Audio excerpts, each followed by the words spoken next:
welcome to another episode of Inner Magic podcast. In the previous podcast, I talked about the importance of inner work and how working on ourselves is the foundation of a soul-aligned business. And today I'd like to explore that topic from a different angle.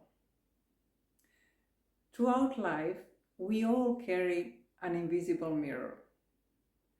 Not the physical one that we all have in a bathroom, but everything that surrounds us.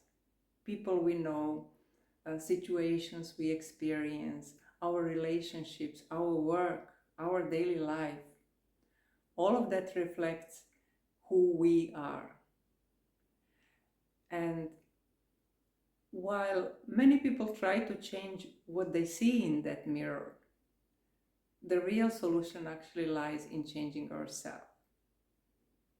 Because the only thing we truly have the power to change, it's ourselves.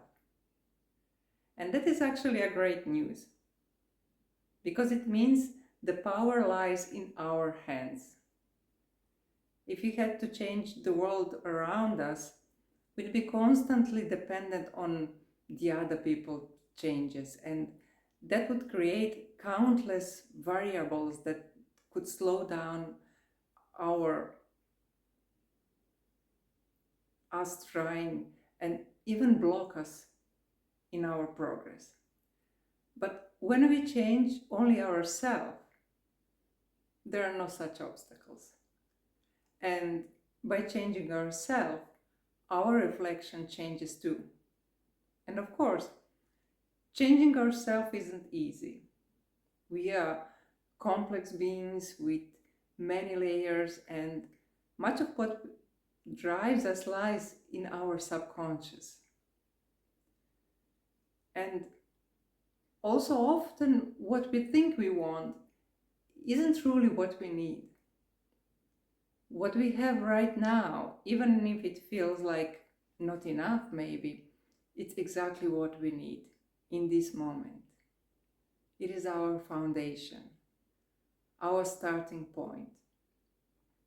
A foundation from which we can build what we want, starting from where we are now, which is the only truly relevant point, where we are now and where we want to go. And you've probably heard the saying, you have to become the person who already has your vision. And although that might sound like a cliche now, it is true. It is true that when we push harder, we strive more, we force things, we are actually generating resistance. And what really works is harmony. Alignment between us and what we want. That sense of already being somewhat at peace, content, connected to ourselves. And surely you've experienced wanting something intensely and working hard for it, and yet nothing seemed to work. And then just when you were about to give up and you continued living and doing what needed to be done, you embraced the role, you became that person, and suddenly what you wanted showed up in an unexpected and seemingly miraculous way. I say seemingly because that is just our perception. In truth, we've been preparing for it for a long time, but not in this tense way, checking results, feeling frustrated, like it's not here yet. We were relaxed, fulfilled, and in a harmony with ourselves. So the question is, how do you reach that vibration if you still feel far from your vision or your goal? And a good place to start is noticing what you already have and being truly grateful for it. You can make a list, for example, of everything you are grateful for, and you can revisit it daily. And then allow yourself to truly and fully enjoy it. Enjoy the softness of your bed. Enjoy these clean clothes in the morning. A nourishing meal. These little joys throughout the day. And this alone raises your vibration to the frequency of gratitude. And when you are in that space, you begin noticing even more beautiful things around you. People, nature, some small meaningful moments. Things that may have always been there, but you overlooked it.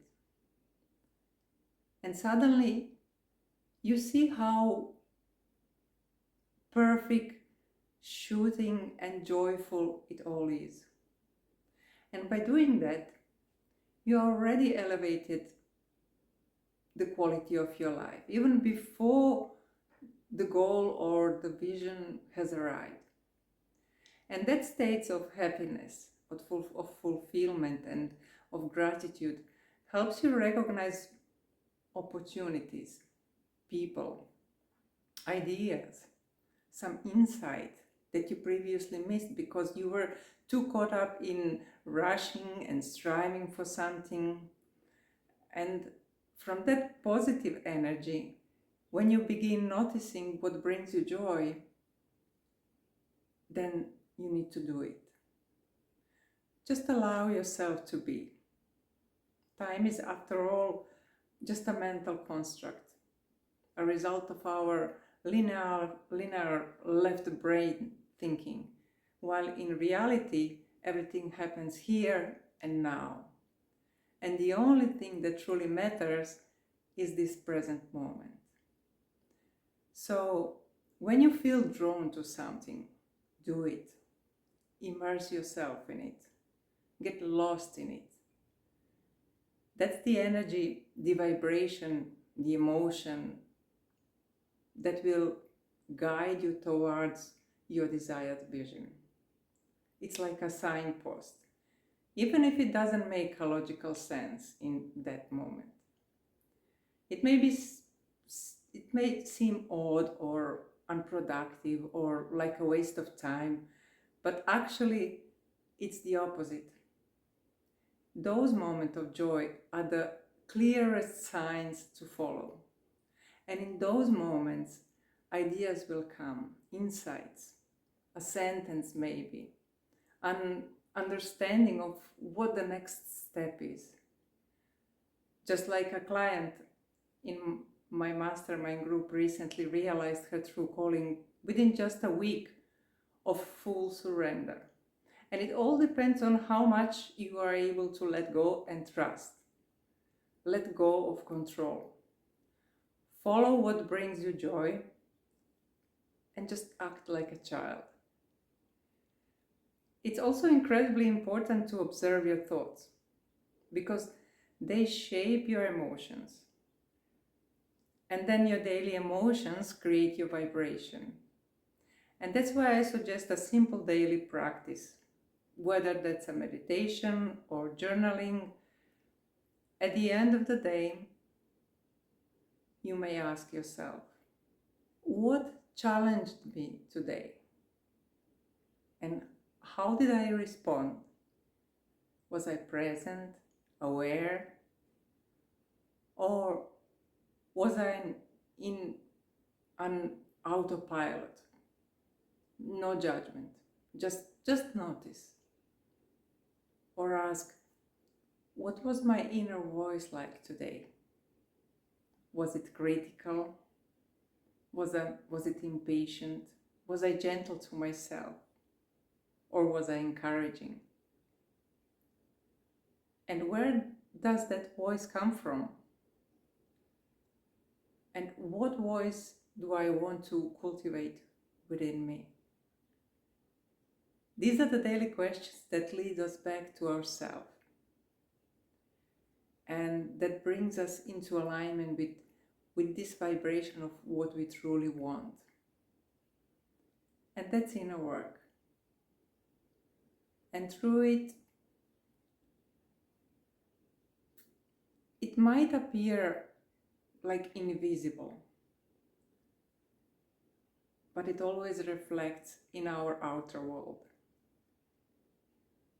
Because, as we say at the beginning, everything is a mirror. So that's all from me for today. I thank you for staying with me until the end of this episode. And if this touched you in a way, I'd love you if you would share it with someone who might find it helpful too. And if you feel like leaving a comment, I'd love to hear your reflections.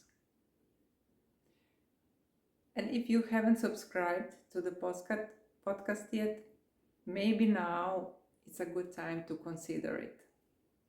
It supports my work and it means a lot to me. And it's completely free. Until next time, I'm sending you much love. Bye for now.